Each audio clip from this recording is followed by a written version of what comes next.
First of all, this entire event is for us for Mr. President to launch the appeal fund for the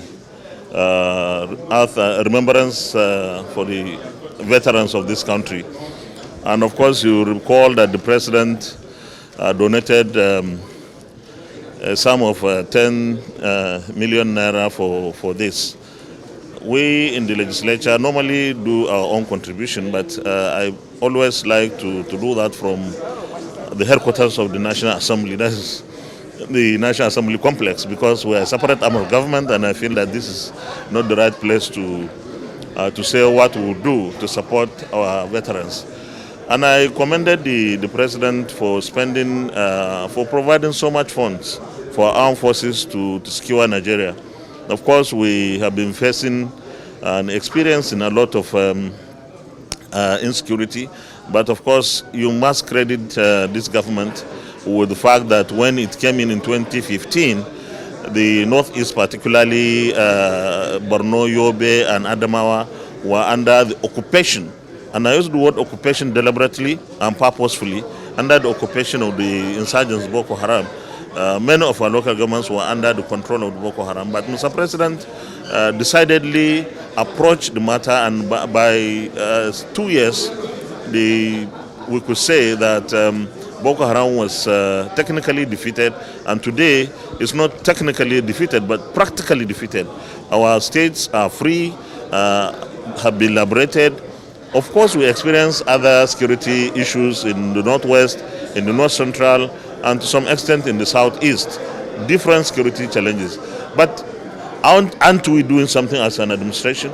We are doing so much, and our armed forces are sacrificing everything with the little that we are giving them. But this is the administration that has spent so much resources in the armed forces to ensure that we secure the country. Mr. President promised several times that before he leaves in May 2023, he would ensure that he leaves behind a more and better secured Nigeria.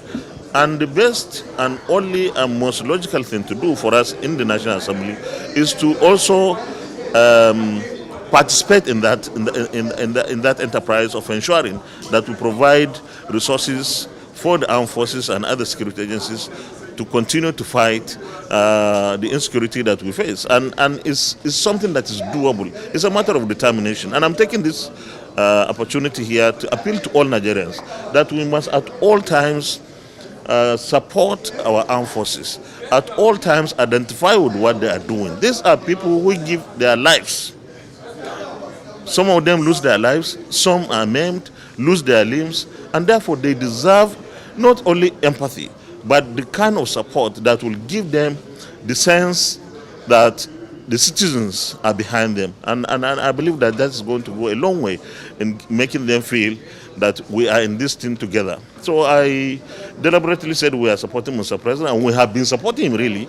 And we are also going to donate to the appeal fund, but it's not something that I will announce here. National Assembly is a democratic institution, it's a legislature.